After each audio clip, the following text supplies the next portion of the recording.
વિદ્યાર્થી મિત્રો, કેમ છો બધા? મજામાં? હું પણ મજામાં. તો ચાલો વિદ્યાર્થી મિત્રો, ગીતાંજલિ પરિવારમાં હું તમારા બધાનું હાર્દિક સ્વાગત કરું છું. મારું નામ છે વાઘેલા પાયલ અને આજે આપણે જે ટોપિકની ચર્ચા કરવાની છે એ ટોપિક છે ધોરણ 6 નો વિષય ગુજરાતી, જેનો એકમ છે દ્વિદલ, જેના વિશે આપણે આગળના ક્લાસમાં ચર્ચા કરી ચૂક્યા છીએ. જેના લેખક છે ડોક્ટર આઈ.કે. વીજળીવાળા. જે તમારે પરીક્ષામાં પૂછાઈ શકે કે ડોક્ટર આઈ.કે. વીજળીવાળા એવું ન પૂછાય. પરીક્ષામાં શું પૂછાય કે દ્વિદલ પાઠના લેખકનું નામ જણાવો. તો શું લખવાનું? ડોક્ટર આઈ.કે. વીજળીવાળા. તો આ ડોક્ટર આઈ.કે. વીજળીવાળા વિશે પણ આપણે આગળના ક્લાસમાં માહિતી મેળવી હતી. તો એ શું કહેતા હતા કે ન ધરા સુધી ન ગગન સુધી, ન ધરા સુધી ન ગગન સુધી આપણે તો જવું છે એકમેકના મન સુધી. ક્યાં જવું છે? એકમેકના મન સુધી.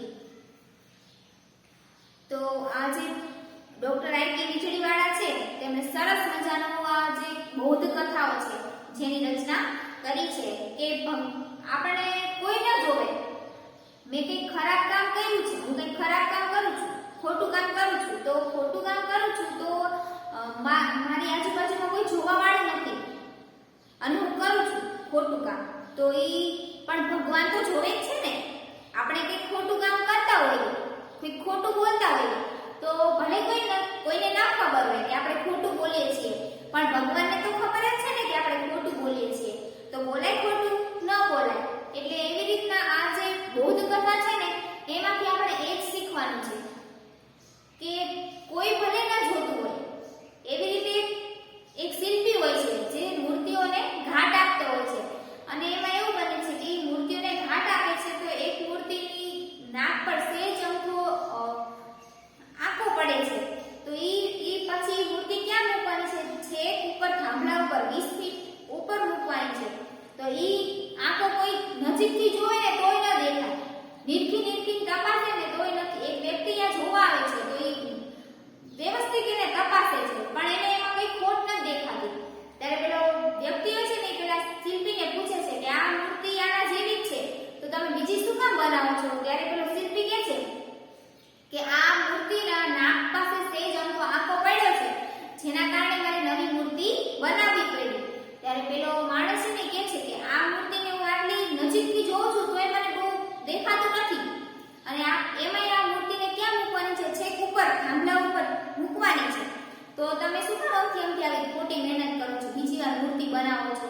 ત્યારે પેલો શિલ્પી છે ને કહે છે કે ભલે કોઈને નથી ખબર કે આ મૂર્તિમાં સેજ અમથો આંખો પડ્યો છે નાક પાસે, પણ મને તો ખબર છે ને, મને ખબર છે ને, મારા ભગવાનને ખબર છે કે આ મૂર્તિમાં સેજ અમથું નુકસાન છે.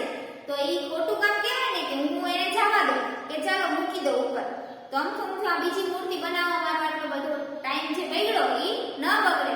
પણ સાચા માણસ હંમેશા આપણે સચ્ચાઈની રાહ પર ચાલવું જોઈએ. એવું કહેવાય ને કે હંમેશા સાચો માર્ગ જ આપણે પસંદ કરવો જોઈએ, ખોટા માર્ગે આપણે વળવું ન જોઈએ. આપણા મિત્રો કે આપણા ભાઈબંધો કે પછી આપણા છોકરીઓ હોય તો બહેનપણીઓ હોય તો એ બહેનપણીઓ કે ખોટું કામ કરતી હોય, ખોટા રસ્તે જતી હોય તો આપણે એને શું કરવાનું કે સાચા રસ્તા ઉપર ચાલવાનું આપણે એને શીખડાવવાનું.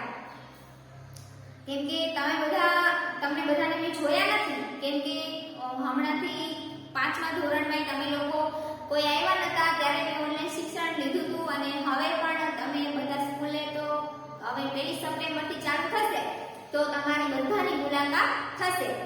તો ચાલો આપણે આ પાઠ છે દ્વિદલ તે એના પૂર્વ ભાગની ચર્ચા કરી હતી. હવે આપણે એના મધ્ય ભાગની ચર્ચા કરીશું. તો ચાલો વિદ્યાર્થી મિત્રો, તમે બધા તમારી પાઠ્યપુસ્તક કાઢો અને બાજુમાં એક નોંધવહી અને પેન પણ રાખજો, જેથી હું તમને કંઈ જે જરૂરી સૂચના અહીંયા લખવાનું કહું કે પછી મેં અહીંયા બ્લેકબોર્ડ ઉપર જે કંઈ લખ્યું છે તે તમે સારી રીતે લખી શકો. તો ચાલો, પેલો માણસ છે ને એ પેલા શિલ્પી પાસે આવે છે. એક સુંદર મજાનું ગામ હોય છે અને ત્યાં નવા મંદિરનું નિર્માણ કાર્ય જો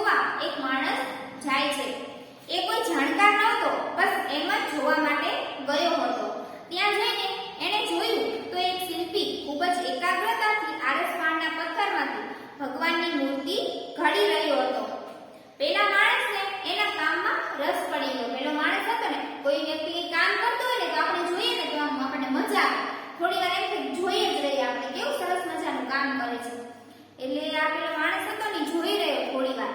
એને ખૂબ જ નવાઈ લાગી. એને શિલ્પીને પૂછ્યું, મંદિરમાં એક સરખી આ બે મૂર્તિઓ જરૂર છે?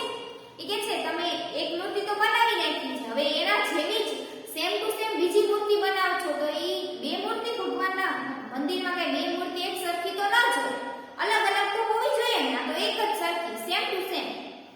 તો પછી નવાઈ લાગવી એ શું છે? રૂઢિપ્રયોગ છે. મેં લખ્યો નથી નવાઈ લાગવી એટલે અચરજ પામવી. ચાલો, એટલે ઈ પેલો વ્યક્તિ છે ને નવાઈ લાગે છે. ઈ કે એક સરખી બે મૂર્તિ કેમ બનાવો છો? પછી પાછો શિલ્પી છે ને જવાબ આપે છે.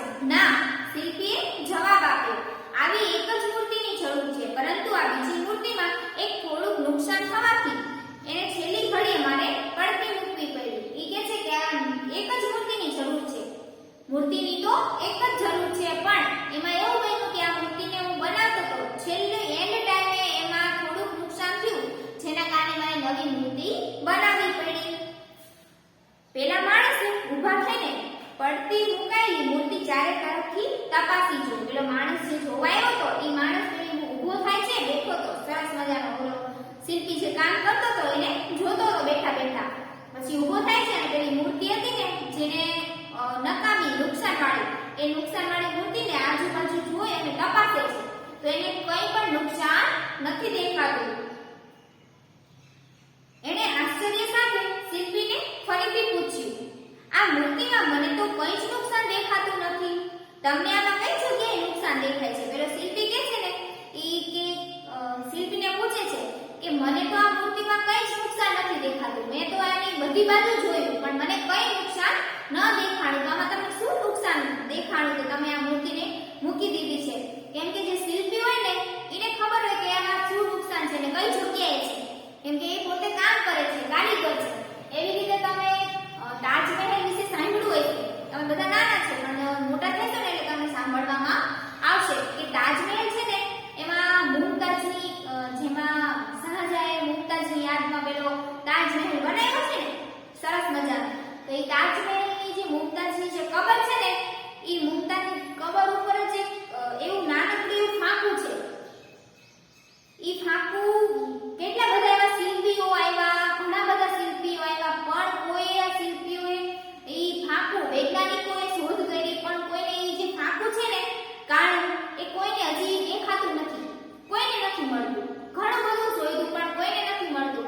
જ્યારે ચોમાસાની ઋતુ આવે ને ત્યારે પેલું કાણું છે એ કાણામાંથી મુમતાજની કબર ઉપર જ પાણી પડે છે, કેમ કે વરસાદ આવે તો ટીપા પડે ને, તો એટલે આ જે મુમતાજની કબર ઉપર એક કાણામાંથી પાણી પડે છે. એ કોને ખબર છે? ફક્ત જેને જે શિલ્પીએ આ પેલું તાજમહેલ બનાવ્યો એ વ્યક્તિને જ ખબર છે. પણ એ વ્યક્તિના તો હાથ કાપી નાખવામાં આવ્યા હતા, કેમ કે એમ કીધું હતું કે તું છે ને હવે આવો બીજો તાજમહેલ દુનિયામાં બીજે ક્યાંય બનવો ન જોઈએ. એટલા માટે આ જે શિલ્પી જે હતો જેને આ મુમતાજનો તાજમહેલ બનાવ્યો એના હાથ કાપી નાખવામાં આવે છે. પણ પેલો શાહજહાં પૂછે છે કે તારે હવે કાંઈ કામ બાકી રહ્યું નથી ને? ત્યારે પેલો શિલ્પી હોય છે ને એ યુક્તિ કરે છે કે મને ખબર છે કે મારા હાથ કાપી નાખશે, તો એટલે એ પેલો ઉપર ચડે છે અને એક ફાંકું એક કાણું પાડી દે છે, જેના પછી એના હાથ કાપી નાખવામાં આવે છે. અને પછી એ તો કંઈ કામ કરી શકવાનું નથી. અને પછી તો કંઈ એને ઘણું શોધ્યું, ઘણા વૈજ્ઞાનિકોએ એની શોધ કરી પણ કંઈ કાણું કઈ જગ્યાએ છે, કેવી રીતના છે પણ કોઈને ખબર નથી પડતી. એવી રીતે જે કામ કરતા હોય એને ખબર હોય. એટલે આ શિલ્પી છે ને એ શિલ્પીના પેલા બીજી મૂર્તિના નાક પાસે એક અમથો આંખો છે એ એને ખબર છે પણ એનો ઉપયોગ નથી કરતો અને બીજી મૂર્તિ બનાવવા લાગે છે. અને પેલો વ્યક્તિ છે એ આ મૂર્તિને તપાસે છે, જોવે છે પણ એ મૂર્તિમાં એને કંઈ જ નુકસાન નથી દેખાતું. ત્યારે પેલો વ્યક્તિ કહે છે કે આ મૂર્તિમાં મને તો કંઈ જ નુકસાન દેખાતું નથી, તમને કઈ જગ્યાએ નુકસાન દેખાય છે? પછી પેલો શિલ્પી છે ને જવાબ આપે છે, એના નાક પાસે એક નાનો ઘસરકો થઈ રહ્યો છે. ઘસરકો એટલે શું થાય? આંખો. એટલે એનું નાક છે એની પાસે સેજ અમથો આંખો પડી ગયો છે.